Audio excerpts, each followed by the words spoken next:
jalan Allah. Lalu Muawiyah memotong pembicaraan. Ayat ini diturunkan kepada ahlul kitab. Maksudnya itu kepada orang-orang Nasrani. Tidak, seru Abu Dzar. Bahkan ia diturunkan kepada kita dan kepada mereka. Jadi untuk kita dan orang-orang yang lain yang mempunyai kitab-kitab selain Al-Quran kayak gitu. Nah itu kitab Allah. Kalau ada Al-Quran. Ya, apa deh kitabnya? Itu. Zabur, Taurat, Injil, Al-Quran. Nah itu ya. Kitab-kitab yang sempurna itu Al-Quran. Jadi Zabur, Taurat, Injil itu belum sempurna. Kalau kitab-kitab kayak Taurat, kayak Injil itu tentang, kayak Umi pernah baca ya, tentang khamar, tentang minuman keras. Tidak boleh sebenarnya, dalam Injil pun tidak boleh minum keras, minuman khamar atau minuman memabukkan tuh nggak boleh. Minuman anggur boleh apa? Anggur, kalau bahasa anggur Mas, kalau bahasa anggur orang Indonesia, anggur itu adalah minuman keras. Anggur, perasan air anggur, kemudian difermentasikan itu diendapkan dulu berapa minggu, bahkan ada yang berapa bulan. Nah, kamu pernah makan tape? Kayak gas. Nah kayak gitulah. Nah katanya ya, Umi nggak tahu, katanya anggur itu lebih lagi nggak enak dari tape itu. Nah itulah nggak boleh. Kok di Injil, di Taurat, di Zabur itu ada tentang khamar? Iya, karena Injil, Taurat, Zabur itu ya berisi dengan aturan-aturan tentang hubungan manusia dengan manusia, ibadah-ibadah. Nah itu sedikit, tapi makanya ketika Islam ada turun itu disempurnakan. Oh yang ini tentang ibadah ini nggak ada di Injil, nggak ada di Taurat, maka ditambahkan di Al-Quran, disempurnakan di Al-Quran. Maka itulah orang-orang di tentang khamar itu tuh bolehin atau nggak boleh, dimanapun nggak boleh, di Taurat, di Injil pun nggak boleh, Zabur. Cuma iya, cuma makanya di Injil itu kan nggak sempurna. Di Al-Quran jelas yang nggak boleh tuh yang ini.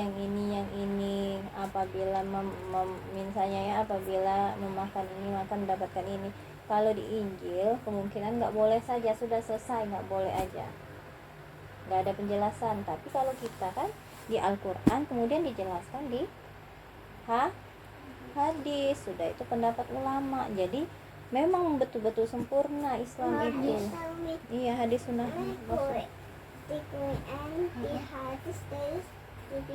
Iya, di pikiran. Benar. Kata siapa itu? Mus'ab bin Jabal. Masih ingat Adek? Allah tuh adik. Aku ingat dulu. Dari Mbak Ilma dulu ya. Iya, betul Adek. Pintar Adek. Alhamdulillah masih ingat ya. Lanjut ya, dikit lagi ya. Kemudian yang tadi kan, tidak, kata kita Abu Dzar itu ya, maksudnya itu larang menyimpan emas dengan dirham tadi itu untuk kita ya. Jadi untuk kita juga termasuk kepada orang-orang ahli kitab selain Al-Quran, orang-orang yang beragama Nasrani, Yahudi. Nah berita iya, Yahudi bukan Kristen, Yahudi orang Israel tuh Yahudi. Abu Dzar pun melanjutkan ucapannya, menasehati Muawiyah dan para anak buahnya agar melepaskan gedung, tanah serta harta kekayaannya dan tidak yang ngebom. Iya, agar melepaskan gedung, tanah serta harta kekayaan itu dan tidak menyimpan untuk diri mereka masing-masing. Bukan. kecuali untuk sekedar untuk keperluan sehari-hari.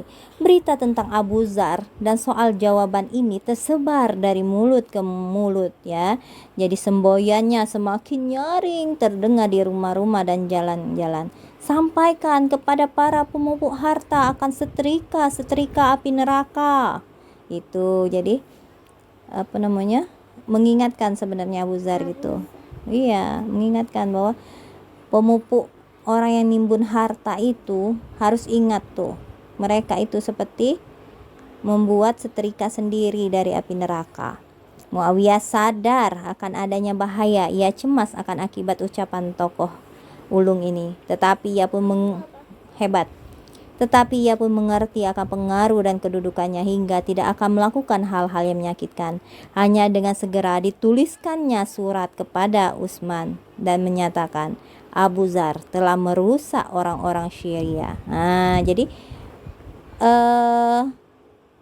karena iya, pada masa Utsman bin Affan, Muawiyah itu ngomong Abu Dzar itu telah merusak orang-orang Syria. Maksudnya itu mendengarkan omongan si Abu Dzar, orang-orang Syria itu. Padahal kan benar. Sebagai jawabannya, Utsman mengirim surat meminta Abu Dzar datang ke Madinah. Kemudian Abu Dzar berkemas menyingsingkan kaki celananya, lalu berangkat ke Madinah. Pada hari keberangkatan itu, Syria menyaksikan saat-saat perpisahan dan ucapan selamat jalan dari halayak ramai. Suatu peristiwa yang luar biasa dan belum pernah disaksikan selama ini. Jadi rakyat itu sangat senang sekali dengan Abu Dzar. Jadi ketika Abu Dzar mau meninggalkan Syria, ya rakyat Syria tadi ya, ingin meninggalkan Syria, mereka itu seperti sedih ya.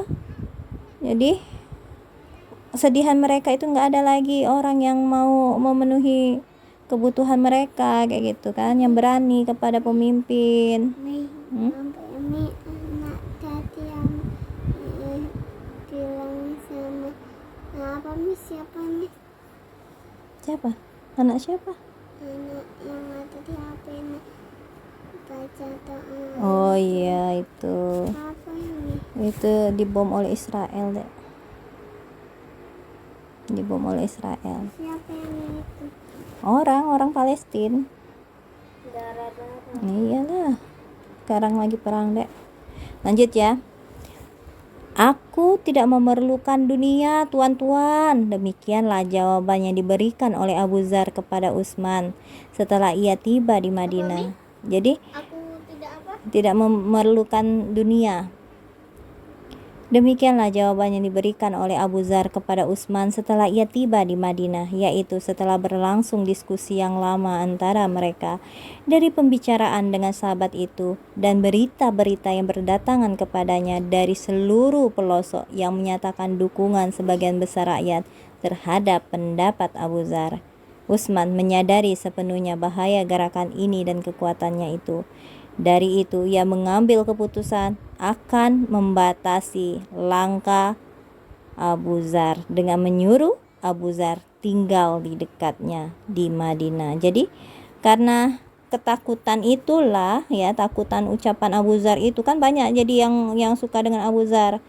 Takut membuat gerakan-gerakan yang memberontak kayak gitu. Akhirnya si Utsman itu nyuruh tinggal di Madinah, nggak boleh kemana-mana kayak gitu. Keputusan itu disampaikan dan ditawarkan oleh Khalifah dengan secara lembut dan bijaksana. Katanya, tinggallah di sini di sampingku, disediakan bagimu unta yang gemuk yang akan mengantarkan susu pagi dan sore. Aku tak perlu akan dunia, tuan-tuan. Jadi itulah jawaban Abu Dzar. Abu Dzar tidak perlu tuh yang dilayani seperti itu, enggak perlu.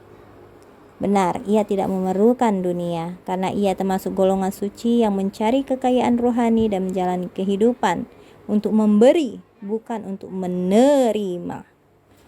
Banyak-banyak memberi tapi menerima. Dimintanyalah kepada Utsman agar ia diberi izin tinggal di Rabazah, maka diperkenankan. Nah, jadi Oleh sebab itu, Abu Dzar tak hendak menyembunyikan rasa terkejut mendengar sebagian orang yang gemar menyalakan fitnah telah menggunakan ucapan dan dakwanya untuk memenuhi keinginan dan siasat licik mereka. Suatu hari sewaktu ia berada di Rabaza, datanglah utusan dari Kufah meminta untuk mengibarkan bendera pemberontakan terhadap khalifah. Maka disemburnya mereka dengan kata-kata tegas. Jadi dimarahi orang yang tadi yang ingin memberontak Utsman tadi. Demi Allah, seandainya Utsman hendak menyalibku di tiang kayu tertinggi atau di atas bukit sekalipun, tentulah aku dengar perintahnya dan aku taati. Saya bersabar dan sadarkan diri, dan saya merasa bahwa demikianlah sebaik-baiknya untukku. Dan seandainya ia menyuruhku berkelana dari ujung ke ujung dunia, tentu saya akan dengar dan taati. Saya bersabar dan sadarkan diri, dan saya merasa bahwa demikianlah sebaik-baiknya bagiku.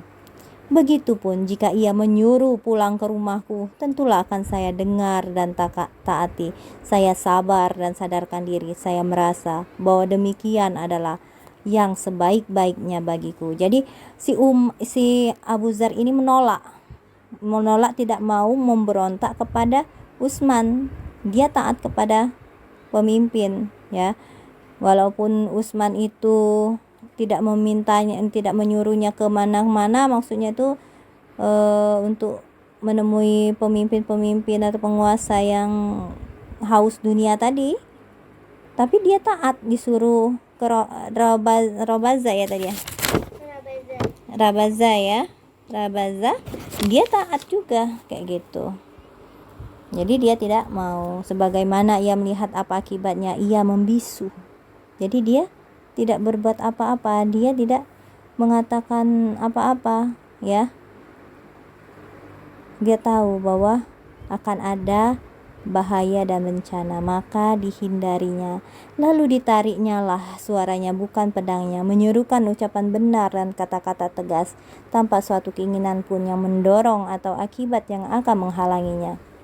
Abu Dzar telah menyurahkan segala tenaganya untuk melakukan perlawanan secara damai dan menjauhkan diri dari segala godaan kehidupan dunia. Nah, jadi itu ya, fitnah itu sangat gencar pada masa Utsman. Ingat ya kemarin kan, waktu Ammar itu, Utsman itulah pemberontakan banyak terjadi. Ya karena Utsman itu nggak tegas terhadap Muawiyah. Contohnya tadi kan Muawiyah ngomongi bahwa si Abu Dzar itu meracuni rakyat-rakyatnya kan, membuat kerusakan di Syria. Padahal kan tidak. Yang merasa rusak itu dia sendiri sama penguasa sana. Karena apa? Karena kekayaannya itu akan dibagi-bagikan kepada rakyat membutuhkan. Kayak gitu. Tapi sebenarnya si Abu Dzar itu benar kayak gitu. Dan si Utsman pun tidak mau untuk menyakiti si Abu Dzar. Maka dia bilang kayak gitu, tinggallah di tempat di sini di Madinah, jangan kemana-mana lagi, katanya kayak gitu kan. Bahaya, si Utsman sudah tahu bahwa akan ada bahaya yang akan mengancam Abu Dzar sendiri kalau Abu Dzar masih terus menyuarakan setrika dari api neraka tadi kayak gitu. Nah, makanya si Abu ditakut-takutin. Makanya Abu Dzar minta, ya aku enggak apa-apa, aku mau ke Rabaza aja kayak gitu. Maka Utsman membolehkan, silahkan di Rabaza. Jadi di sanalah dia di Rabaza. Abu Dzar berkeinginan agar tak seorang pun di antara sahabat Rasulullah menjadi pejabat atau pengumpul harta, tapi hendaknya mereka tetap menjadi pelopor kepada hidayah Allah dan pengabdi orang yang pertama kali. Ia telah mengenali benar tipu daya dunia dan harta, dan menyadari pula bahwa Abu Bakar dan Utsman tak mungkin bangkit kembali. Jadi dia tuh merindukan juga masa Abu Bakar dan Utsman yang taat ketika disuruh bayar pajak, taat bahwa hartanya itu harus diberikan kepada rakyat yang membutuhkan, itu taat pada masa Abu Bakar dan Utsman. Nah, pada masa inilah yang ini merupakan ya Telah pula didengarnya Nabi memperingatkan sahabat-sahabatnya akan daya tarik dari jabatan. Ia merupakan amanat. Jadi jabatan itu adalah amanat, dan di hari kiamat menyebabkan kehinaan dan penyesalan, kecuali orang-orang yang mengambil jabatan itu secara benar dan menunaikan kewajiban pada yang dipikulkan kepadanya dengan benar. Jadi semuanya ada dua, orang yang mampu memikul jabatan kekuasaan dan dia mengamalkan apa melakukan kewajibannya dengan benar, maka itu tidak akan menyesal, dia di hari kiamat akan mendapatkan kebaikan kayak gitu ya. Kita lanjutkan nanti ya.